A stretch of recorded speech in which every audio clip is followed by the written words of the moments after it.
This is For My Sons, a space where we equip men to lead themselves, their families, and their communities with strength and wisdom. I'm your host, Papa O, a father, a husband, a son, and a student of life. Here, we dive into all the topics that shape the development of men. Lessons, stories, and principles you can use to strengthen your family and impact your community. If you're passionate about becoming a better man, building a better family, and leaving a better world, you're in the right place. Let's jump into today's conversation. Last week we talked about the importance of obedience, not as blind submission, but as a choice to honour structure, to follow wisdom, and to trust a higher purpose. But obedience alone isn't enough. You can follow every instruction and still fall short if you don't take ownership of the outcomes. And that brings us to today's topic of conversation, the importance of accountability. If obedience is about answering to someone or something, accountability is about answering to yourself. It's the step beyond following rules. It's owning the results of your actions, whether they succeed or fail. And that, my sons, is where real growth begins. This week's Yoruba proverb of the week translates as, "We do not put our feet in a river and cry of cold." And that just basically means that actions have consequences. If you're not prepared to deal with them, think twice before taking the action.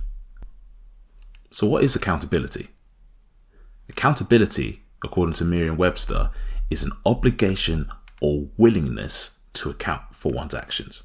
Now, before I continue, I just want to clear something up here, right? Because a lot of people seem to be getting accountability and responsibility mixed together. They're similar, but they're not identical.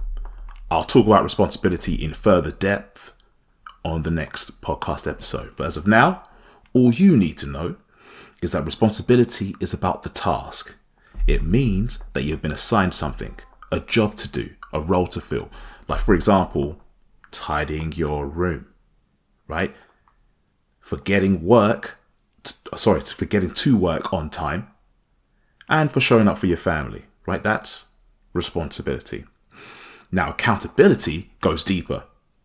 It's about ownership. You might delegate a task, share the responsibility, or even rely on someone else to get it done.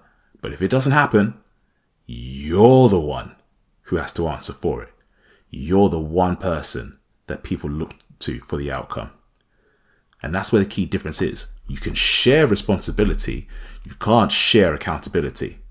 The spotlight will land on you either way. So as a man, especially as a legacy building man, don't just aim to be responsible. Aim to be accountable. Own the results. Learn from the setbacks. And lead from the front. So I've got a little story here from my younger days, which hopefully shows a bit of difference between responsibility and accountability. So it was a summer holiday. I'm a teenager at this point in time. I've got my younger siblings and my mum's going to work. She says, make sure that the house is clean. What does that mean? Typically what that means is kitchen, lounge, bedrooms, floor landings, right? All of those need to be clean and clear. All right, cool. And we just said, yes, mum, see you later. This is at the beginning of the day, right? Now, the kitchen was done by me. The lounge was done by my younger siblings. Now, when it came to the bedrooms, I sleep in a separate bedroom from my younger siblings. So I have my room, they have their room. Now, you would assume, since it is my room that I'm looking after and it's their room that they live in and stuff like that, that they would do their room. They did not. Now, it was their responsibility to tidy up their room, but they didn't do it. So, mum gets back home. Everywhere is clean and tidy, except for my younger sibling's bedroom.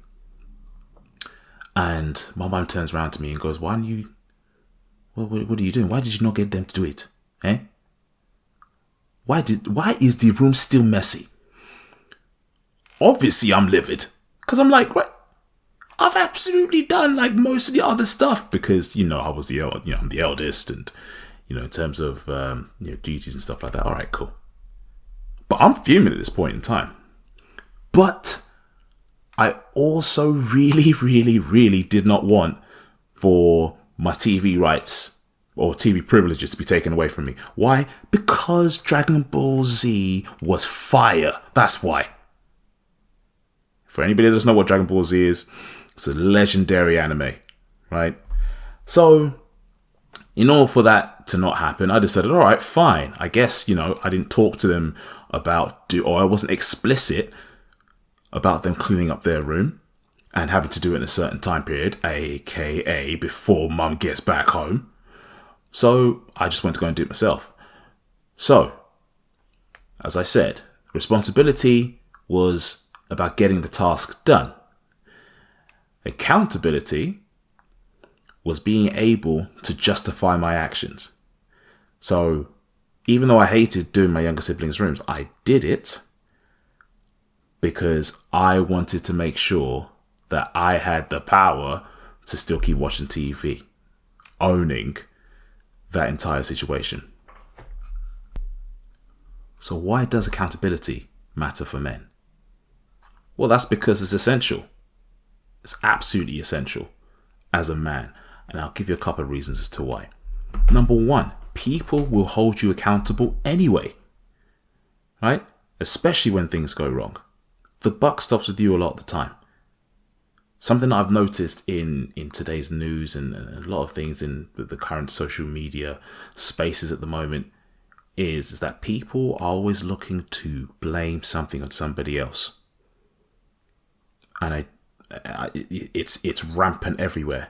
I did this, but it's your fault that I did this, as if they have no control over themselves. And that's a problem, because the more time and energy people spend trying to blame somebody else for what they've done, basically there's just a massive breakdown entirely. And by breakdown, I mean a breakdown of trust, breakdown of connection, breakdown of bonds that might form simply because everybody's going to be looking to protect themselves and that benefits themselves, as opposed to trying to benefit the collective by just owning your individual part within that collective. So moving on to point 2 as to why accountability matters for men. If you don't own your choices, you give up your power to change outcomes. There is a reason as to why children are called dependents. They're called dependents because they depend on their parents, the adult, to have the power to change their outcome during this vulnerable stage. So as you grow older, you go from child to adolescent to adult, the amount of power that you have increases. So then you get to a point where you are fully independent. You can take care of yourself. So since you can take care of yourself, that also means that the words, the thoughts, and the actions that you now carry or perform now have a lot more weight to them. Therefore, you have more power, right? So that's point number 2. Point number 3. Accountability makes you dependable across the board. So that's whether be that in your personal relationships, in work, and generally in life. You become an extremely dependable person. Instead of asking, oh, what could you have done to be better? Just ask yourself, obviously in your own time, and you're in your own settings, look, what could I have done to make the situation better? What could I have done to improve it? What could I have done? Right? Having that sort of mindset, that's an accountable mindset, and it will go a long way.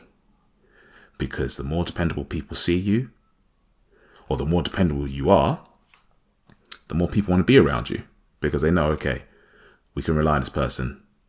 Not only will this person not flake, this person also has a certain level of integrity about them that will keep drawing people to them. So that's point number 3. Point number 4, it builds resilience, grit, and leadership. If you can own your own actions, if you can justify your own actions and explain yourself as to why you're doing what you're doing, then people will be like, yeah, this is somebody that I have no problem following or listening to, right? Because being a leader, again, we will discuss it on a later episode, being a leader is being an agent of change. And by change, it could be physical, it could be mental. Now, building resilience and grit and resilience can be used synonymously, to be honest. For those, it means that you're able to take on more duty, because you will. Anybody that thinks they're going to get through life without having to take on more duties or more responsibilities is just kidding themselves. Point number 5, you can't control society, but you can control your responses to it and its changes. And that's power. And what I mean by that is that there are going to be things that happen. They're going to be out of your control. You can't control everything around you, but you can control you. And one of the greatest levels of control is to be able to be accountable for your actions. We've spoken about, being dependable. We've spoken about having resilience and grit in terms of just that possession of it because you're accountable, and the leadership qualities that it comes across. Now, as men, if we want to be the leaders of our own home and we want to be the head of our own home, we have to be very comfortable with being accountable, because there are going to be some things that your children are going to do.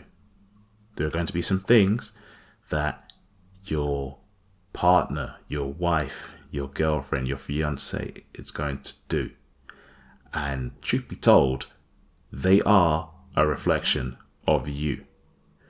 Right? If you're always passing the buck to somebody else because you're not accountable to anything, it will show in the people and the company that you keep around you, whether you'd like to admit it or not. One of the benefits of accountability is that you only focus on the things that you can change. So you can't change the weather. That unknown person that bumped into you on your way to work, you can't change them. You can't change society overnight as an individual. But you can change your attitude. You can change how you respond to adversity. And you can change your immediate environment to be in a more productive and purpose-led environment. If you're a single man, you're accountable for yourself and your actions. If you're a man that's in a relationship or a married man, you are accountable for not only your actions, but your interactions with your significant other. Meaning to say, if there's something you don't agree on, if you're having a debate or a disagreement, and your wife or your girlfriend responds in a certain way, you're accountable for the response that you give to her in order to either make the situation worse or try and make the situation better by coming up with a reasonable compromise. If you are a man with a child, you are accountable for your children's interactions. Yeah, I said it. Oh, I said it. Especially if that child is between the ages of 0 and I'd say primarily between 0 and 4, because that's when the child is mainly in your care. They're not necessarily exposed to educational institutions like nursery or like daycare. They may be, but less likely so. And the percentage of accountability, I guess, is still very high as that child grows. Now, the reason why I'm saying that bit in particular around being accountable as a parent is because there is no such thing as a bad child, just bad upbringing. I'll say it again for the people in the back. There is no such thing as a bad child, just a bad upbringing. The environment they grow up in, the people that they're emulating, and 9 times out of 10, it's the parents. So if you have a child that's maybe having a meltdown, that's fine. From time to time, children do that. However, if it is a repeated case where your child is having a meltdown, or someone's child is having a meltdown, and you can see the parent isn't really paying attention, I'm looking at the parent side-eyed. What are you doing? That kid's going to be coming up next to my kid and it's going to be giving me problems? No thanks, man. No thanks.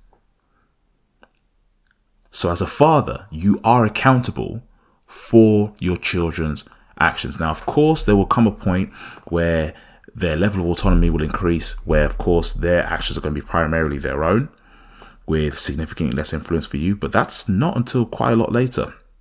That's now dipping into adolescence, later adolescence.